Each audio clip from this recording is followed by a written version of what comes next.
1996. Malka Markovic interview Brigitte Jakubowicz-Rosenblum à Montreuil en France, en français. Cassette numéro 2.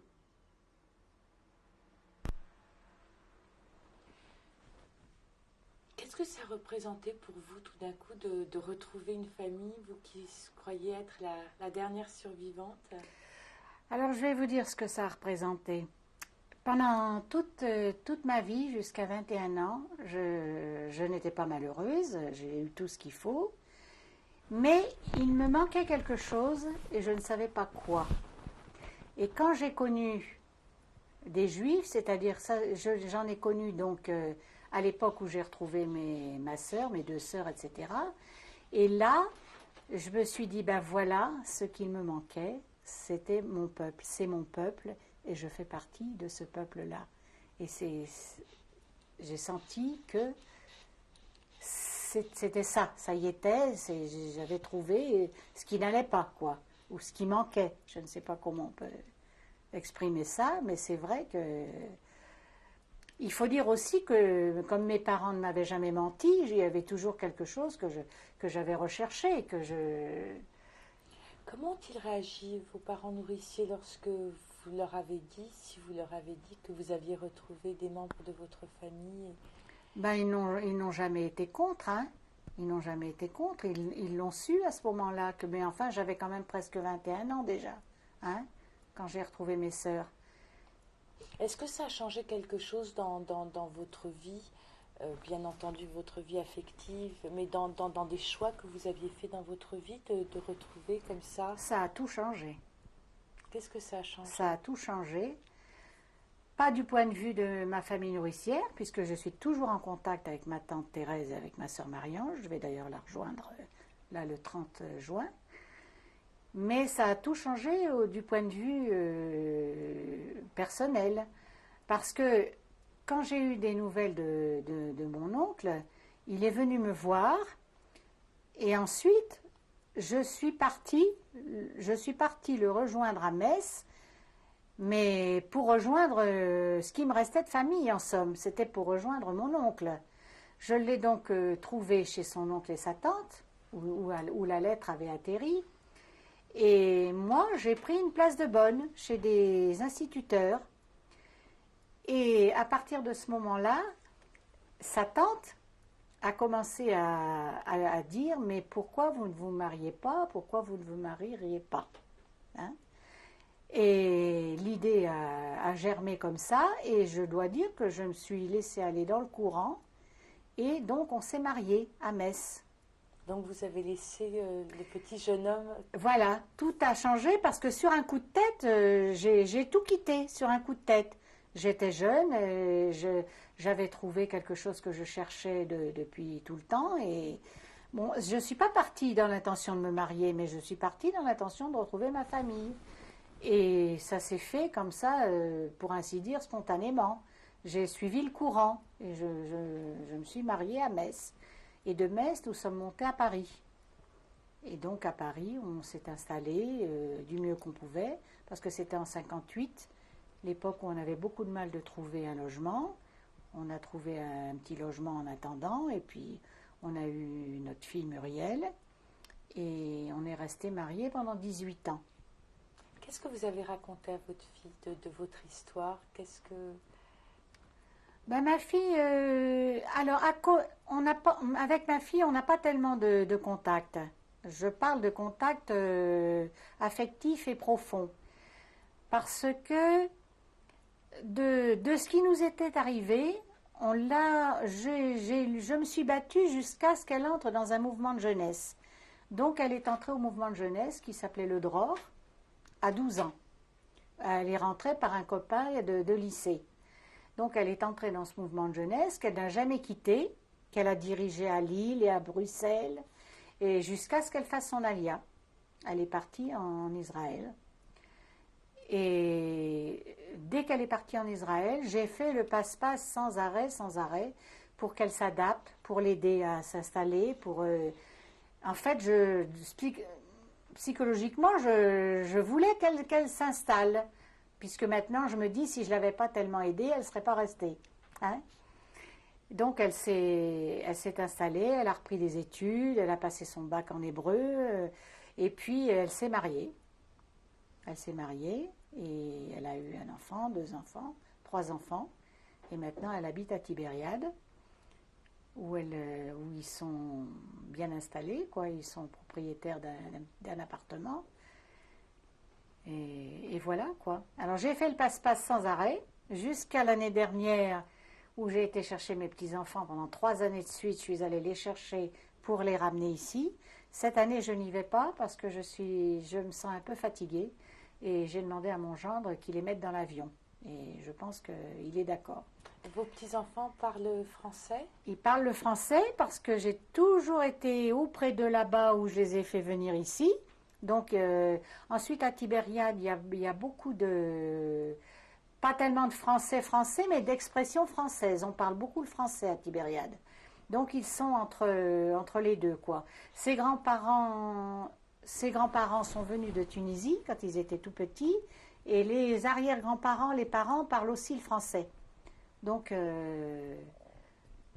ils se débrouillent très très bien en français.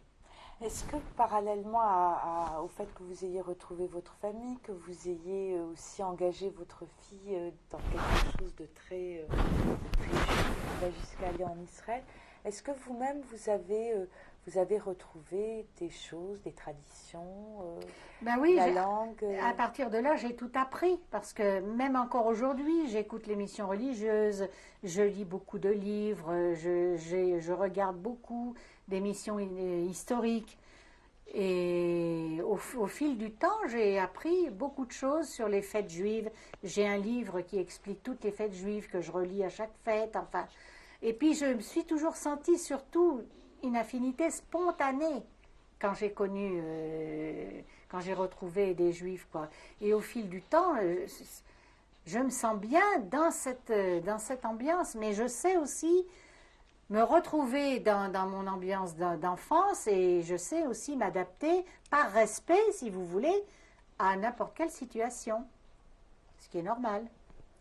Et du baptême et de tout ça, que reste-t-il de tout ce que vous avez appris pendant 21 ans? Alors, de mon baptême et de ma communion chrétienne, en somme, il ne reste absolument rien.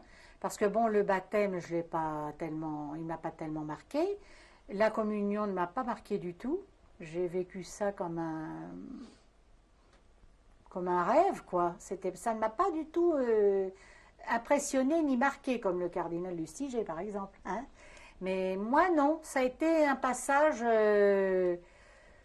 qui n'a pas voulu dire grand-chose, à part que c'est mes parents qui l'ont voulu et qu'on a fait une fête comme on fait dans ces cas-là à chaque fois, quoi.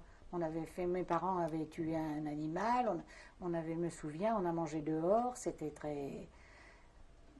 Je m'en souviens, mais comme d'une fête avec mes parents nourriciers. Qu'est-ce qui est important pour vous aujourd'hui dans ce que vous faites, dans votre vie, dans votre activité? En quoi votre expérience jusqu'à 21 ans et puis l'autre partie de votre vie jusqu'à aujourd'hui, en quoi ça modèle la personne que vous êtes aujourd'hui C'est-à-dire que aujourd'hui, je me sens bien dans ma peau. Je me sens juive. Tout va de soi, quoi. Si je vais à la synagogue, si je vais à une fête juive, ça va de soi. Je me sens moi-même. Et je pense d'ailleurs que si ma sœur de lait, par exemple, me voyait dans un cas précis comme ça, je pense qu'elle ne me reconnaîtrait pas. Parce que je n'ai pas du tout la même attitude avec elle, par exemple. Parce que elle me dit, oui, mais alors maintenant, quelle religion tu as? Alors je lui dis, j'ai les deux. Je lui dis, parce que toutes les religions sont bonnes pourvu qu'elles soient sincères. Et je ne voudrais pas la blesser. Donc je lui dis que j'ai gardé les deux, qu'il n'y a pas de raison. Ouais. Si vous aviez un message à transmettre aux générations futures qui verraient ce témoignage, quel serait-il? Alors, si j'ai un message à transmettre, mais de quel point de vue? Quelque chose qui vous vient du cœur, quelque chose tiré de votre expérience, de ce qui s'est passé, de cette période, de Bah, qu'est-ce que je peux dire là-dessus?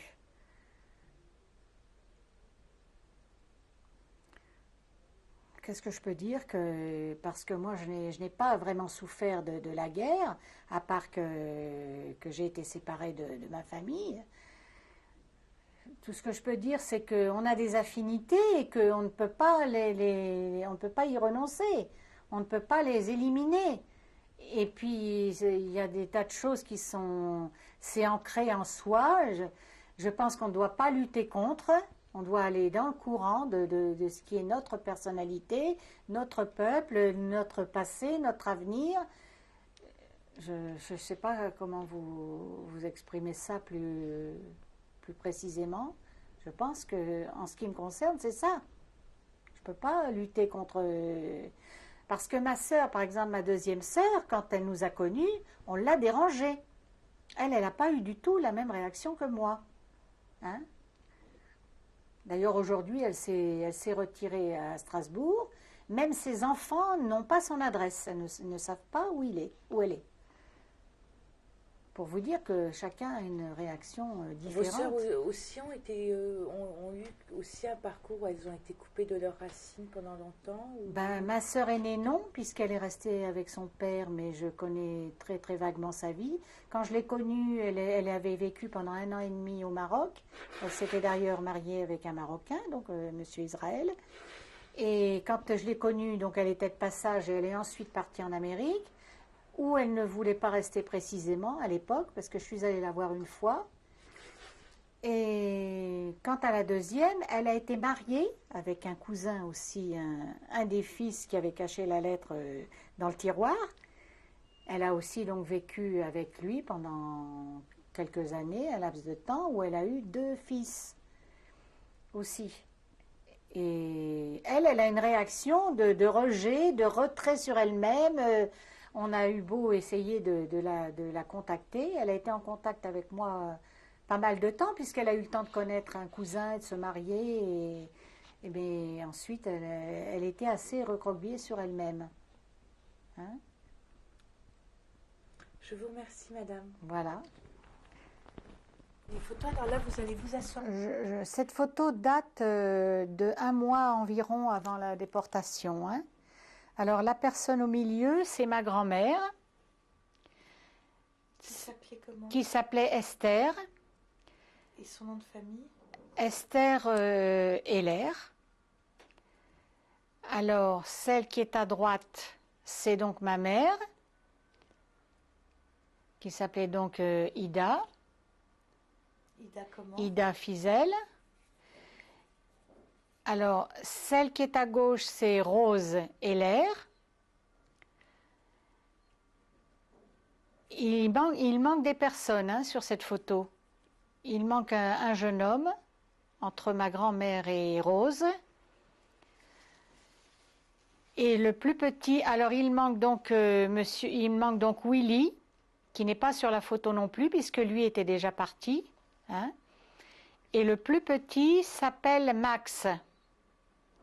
Le plus petit à gauche s'appelle Max. Et le petit qui est à droite, c'est mon petit frère, qui a à ce moment-là à peu près 3 ans, et qui s'appelle Maurice. Je reprends où? Je reprends... on a donc terminé. Ils ont tous été déportés, oui. Ils ont tous été déportés. Oui. Il manque le grand-père et le fils aîné là-dessus, mais ils ont été déportés. Ils étaient partis les premiers, d'ailleurs, les hommes. Hein? Oui. Tout le monde est déporté là-dessus. Alors, voilà la photo de mes parents nourriciers, monsieur et madame Vasseur, Marcel et Sophie, lors d'un repas pour les retraités. C'est une des dernières photos que je possède d'eux.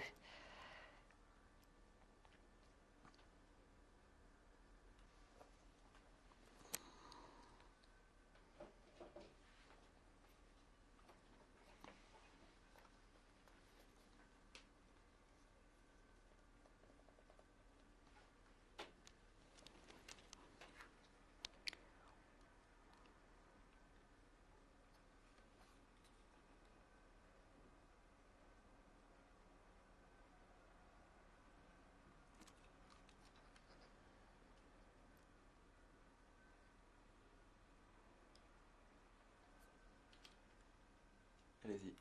À droite, il s'agit de ma tante Thérèse, c'est-à-dire la plus jeune sœur de mon père nourricier, c'est-à-dire Thérèse Vasseur.